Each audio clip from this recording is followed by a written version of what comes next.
বাবা বাজার থেকে একটা ইলিশ নিয়ে এসেছিল, ডিমওলা ইলিশ। আমি ডিম খেতে ইলিশ মাছের থেকেও বেশি ভালোবাসি, তাই বাবাকে বলেছিলাম, তো বাবা নিয়ে এসছে।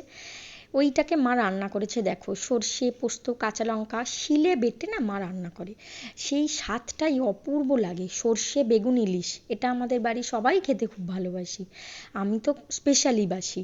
দেখো শিলে মা ভালো করে বেটে নিচ্ছে, কারণ মিক্সিতে ভালো বাটা যায় না সর্ষে পোস্ত, সর্ষে পোস্ত হলেই আমাদের শিলেই বাটা হয়।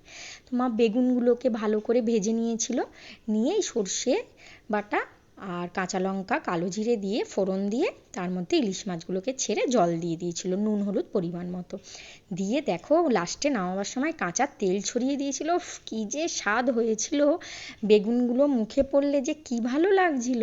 আর ইলিশ মাছ খাবো, তেল খাবো না, আলু সিদ্ধ খাবো না, এটা আবার হয়? কাঁচা লঙ্কা তেল আলু সিদ্ধ দিয়ে কিছুটা পরিমাণ ভাত খেয়ে নিয়েছিলাম।